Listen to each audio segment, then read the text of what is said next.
साहस सरोकार। नमस्कार, आप देख रहे हैं प्राइम टीवी और मैं हूं आपके साथ अनन्या मिश्रा। वीकेंड के चर्चा में आपका बहुत बहुत स्वागत है। आपको बता दें कि जिस तरह से दिल्ली में अरविंद केजरीवाल के बंगले की अब जांच होने वाली है और इस बंगले की जांच को लेकर लगातार आरोप और प्रत्यारोप का सिलसिला तो शुरू हो ही गया है। इसके साथ ही साथ आपको ये भी बताते चले कि जिस तरह से दिल्ली में अरविंद केजरीवाल के बंगले की जो जांच होने वाली है उस जांच का आदेश सीवीसी ने दे दिया है और इसी मामले पर तमाम मेहमान हमारे साथ जुड़ने वाले हैं इस पर चर्चा करने के लिए।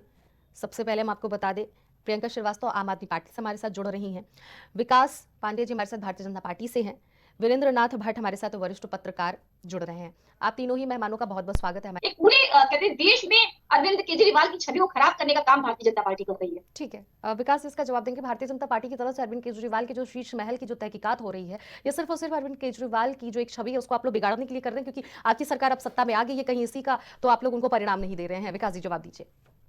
अनन्या जी, पहले तो बहुत बहुत धन्यवाद आपका। मुझे लग रहा है कि आम आदमी पार्टी का जो ट्रेंड रहा है, मैं हमेशा से कहता हूं कि नैरेटिव सेट करके राजनीति करने का, तो वही नैरेटिव फिर सेट कर रहे हैं। और ये बंगले का आरोप भारतीय जनता पार्टी ने क्या सरकार में आने के बाद लगाया है? अनन्या जी जरा पूछ लीजिए मेरे साथी से। ये तो हम डे वन से कह रहे हैं और बंगले को लेकर के ही हम दिल्ली की जनता के बीच गए। आप बार बार आम आदमी पार्टी के प्रवक्ता कह रही है छवि खराब करने की कोशिश। अरे भाई, छवि खराब करने की कोशिश तो क्या नरेंद्र मोदी जी की छवि खराब करने की कोशिश नहीं हुई? अनन्या जी, तमाम तरीके की कोशिशें तभी कारगर होती हैं जब कहीं ना कहीं दाल में कुछ काला होता है। और छवि खराब तो स्वयं अरविंद केजरीवाल ने की है। जरा पूछिए हमारी पैनलिस्ट में बैठी साथी से कि वैगन आर में चलने वालों की कहने वाले कि हम जीवन पर्यंत वैगन आर में चलेंगे, कभी गाड़ी पे नहीं घूमेंगे, लंबी गाड़ियां नहीं लेंगे। कौन चला 40-50 लाख की गाड़ियों से? कौन चला काफिले के साथ? जरा पूछिए उनसे कि जो कहता था कि हम कभी, दिल्ली की जनता हमारी अपनी घर परिवार की जनता है, हम कभी सिक्योरिटी नहीं लेंगे। कौन, पूछिए जरा कि सिक्योरिटी के ताम झाम के साथ कौन चलता था? जरा पूछिए कि अपने बच्चों की कसम खा करके कहने वाले कि कांग्रेस पार्टी के साथ कभी गठबंधन नहीं करेंगे, उन्होंने क्यों गठबंधन किया? दिल्ली की जनता के साथ क्यों झूठ बोला? जरा पूछिए उनसे कि जो टाइप 6 के 2 बंगले तोड़ करके एक बंगला बनाया गया। अनन्या जी, टाइप 6 अपने में बहुत बड़ा बंगला होता है, लेकिन ऐसे 2 बंगले तोड़ करके एक बंगला 8 एकड़ में बनाया गया। और शीश महल जैसे उस बंगले में रहने वाले जो कहते थे कि हम एक आम आदमी की बनाई पार्टी हैं, उन्होंने उस आम आदमी पार्टी के अरमानों को कुचल करके अपने ऐशो आराम के लिए उनके अरमानों का इस्तेमाल किया। तो छवि तो खराब स्वयं इन्होंने की भाई।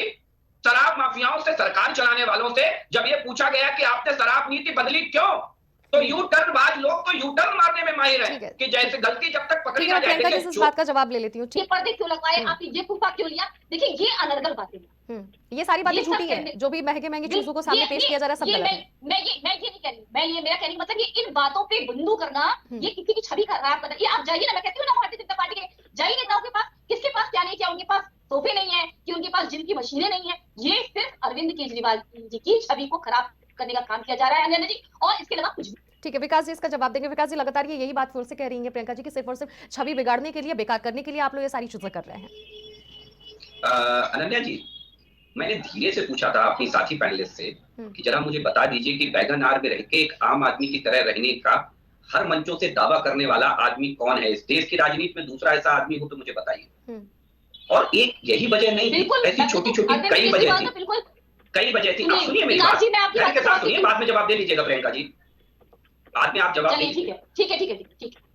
देखिए, समय के साथ जो कट्टर ईमानदार थे वो समय और सत्ता के साथ कट्टर बेईमान होते चले गए अनन्या जी। और इतने बेईमान होते चले गए कि जो आदमी ये कहता हो कि मैं आम आदमियों की तरह रहूंगा, आम आदमियों की तरह जीवन व्यतीत करूंगा, उस आदमी ने अपने यहाँ वुडन फ्लोरिंग और वुडन वर्क के ऊपर अपने बंगले में 11 करोड़ 30 लाख रुपए खर्च कर दिए। और सबसे बड़ी बात ये थी, ये कोई छोटी बात नहीं थी, 15 बाथरूमों में 2 बाथरूमों में स्मार्ट कमोड लगाए गए थे, आप देखिए, और जिसकी कीमत 9-9 लाख रुपए है। ये कैग की रिपोर्ट में बाकायदा जाहिर हुआ है, ये किसी के आरोप लगा देने से नहीं है, ये कैग की रिपोर्ट में निकल करके आया। देखिए, अगर आपकी नियत साफ थी, ठीक है, इसका जवाब दीजिए विकास जी कि आपकी जो पार्टी के नेता है, मंत्री या विधायक, क्या उन्होंने अपने घर में खर्च नहीं किए हैं? क्या उनके घर नॉर्मल है या फिर उनका घर कोई ढंग का नहीं दिखता है, उन्होंने रिनोवेशन नहीं कराया है? इसका जवाब दीजिए।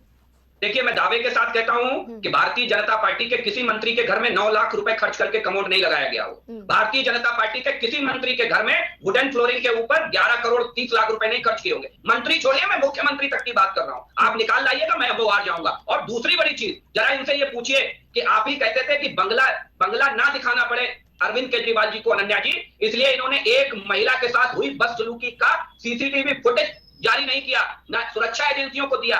बड़ी बात यह होती है कि जब तक मुख्यमंत्री बने बैठे रहे, किसी मीडिया चैनल से ये नहीं कहा आइए बंगला देख लीजिए आकर के। क्या ये आरोप अभी से लग रहे हैं? वीरेंद्र सचदेवा ने सितंबर 2024 में ये कह दिया था, सीबीसी में शिकायत दर्ज करा दी थी सितंबर 2024 में, तब अरविंद केजरीवाल जी की सरकार और मुख्यमंत्री दिल्ली के अंदर थे, अरविंद केजरीवाल जी के। और उसके बाद सबसे बड़ी चीज समझिए कि जैसे ही सरकार और सत्ता से बाहर हुए, ले जाकर के मीडिया खड़ी कर दी उस बंगले के बाहर। अरे भाई, जब तक मुख्यमंत्री आप रहे, कभी किसी मीडिया को ले गए बंगला दिखाने? क्योंकि ये आरोप तो हम पिछले 1 साल से लगा रहे हैं बंगले का, कभी ले गए? नहीं ले गए। यही वो दोहरा चरित्र था अरविंद केजरीवाल का कि 10 लाख से नीचे के बिल पास कराएंगे, जब तक सीएम रहेंगे तब तक बंगला नहीं दिखाएंगे। तो जो काले कारनामे किए हैं, तो वो काले कारनामे अगर उजागर हो रहे हैं और उन पर जांच हो रही है, तो जांच से इतना डर क्यों लग रहा है हमारे केजरीवाल जी को? दूसरी चीज, आप इतने ही ईमानदार हैं अनन्या जी, 2025 के विधानसभा चुनाव में जनता ने कट्टर बेईमानों को उनकी रास्ता दिखा दी, और उस रास्ता दिखाने पर सबसे ज्यादा प्रसन्न जानते हैं कौन हो रहा था? सारे मीडिया चैनलों में उनकी बाइट चली है, वो है हम सबके आदरणीय अन्ना जी। सबसे ज्यादा खुश हो रहे थे। जरा पूछिए उन्हीं अन्ना जी के कंधों पर बैठ करके सत्ता की सवारी की थी? कभी पूछा है उनसे अन्ना जी से जाकर के कि हम भ्रष्टाचार में कितने डूब गए हैं? कि उनका बंगला कैसा था, कितने एकड़ बना था, कौन सा कम्बोर्ड लगा था? मुझे लगता है अनन्या जी बहुत तुच्छ बातें हो रही है। सीबीसी की एक जांच जो है, मुझे लगता है अडानी जी के ऊपर भी उठा लेनी चाहिए, वहां पे भी एक जांच बैठानी चाहिए। मेरी आवाज बहुत होती है कि वहां पे भी। ठीक है, विकास जी जवाब देंगे। पहले तो प्रियंका जी को मुझे एक चीज को मैं क्लियर कर दूं कि जो देश के प्रधानमंत्री या 2 देशों के राष्ट्राध्यक्षों के बीच जब भी कोई बातचीत होती है, ये कोई नया मामला नहीं है, पत्रोची सबको इस देश को याद है ना? तो मुझे लगता है कि ये सब ध्यान में होगा और संज्ञान में होगा। व्यक्ति विशेष को लेकर कभी 2 राष्ट्राध्यक्षों के बीच में चर्चा नहीं होती है। दूसरी बात रही अडानी की जांच को लेकर के, तो सुप्रीम कोर्ट की निगरानी में उनकी बाकायदा सेबी ने जांच की, अडानी की तमाम कंप्लेंटों की जांच चल रही है, उनकी सुप्रीम कोर्ट की निगरानी में चल रही है, सरकार की बात छोड़ दीजिए। तो मुझे लगता है थोड़ा सा जानकारी कर लें और उस जानकारी के हिसाब से चीजें पूरी जानकारी मुझे पता है कि भारत में क्या हो रहा है, हर एक राज्य में क्या हो रहा है। अब रुक जाइए, मेरा आग्रह है रुक जाए थोड़ा सा। दूसरी चीज, जनता जनार्दन होती है अनन्या जी इस लोकतंत्र में, और जनता ने यह फैसला सुनाया है, नई दिल्ली की जनता ने, कि अरविंद केजरीवाल भ्रष्टाचारी हैं, क्योंकि अरविंद केजरीवाल खुद चुनाव हारे हैं। ये बहुत बड़ी बात होती है, हम लोकतांत्रिक देश में रहते हैं और लोकतंत्र में जनता का ही निर्णय सर्वमान्य होता है। और जनता ने इस बात पर मुहर लगा दी है कि भारतीय जनता पार्टी ने जो आरोप अरविंद केजरीवाल पर लगाए हैं वो कहीं ना कहीं सच है, और शायद इसीलिए नई दिल्ली की जनता ने अरविंद केजरीवाल जी से किनारा कर लिया। देखिए, सवाल घूम फिर के वहीं चला आता है, भाई आप शराब नीति आपने लागू की या नहीं की, फिर आपने बदला क्यों? मुझे बता दीजिए बदला क्यों? अगर शराब नीति आपकी अच्छी थी, आप ही बात करते थे कि वैगनआर में चलने वाला आम आदमी की राजनीति करने वाला व्यक्ति 40-40, 50-50 लाख की गाड़ियों के काफिले से चलता है। अरविंद केजरीवाल ने की थी या नहीं की थी? जरा पूछिए अरविंद केजरीवाल से, जो कहता था कि कभी हम सिक्योरिटी नहीं लेंगे, क्या वो अरविंद केजरीवाल सिक्योरिटी के काफिले में चले कि नहीं चले? जरा पूछिए अरविंद केजरीवाल से कि हम कभी बड़ा बंगला नहीं लेंगे, क्या वो अरविंद केजरीवाल टाइप 6, बहुत बड़ी बात है, आप टाइप 6 का एक आवास पर्याप्त होता है, और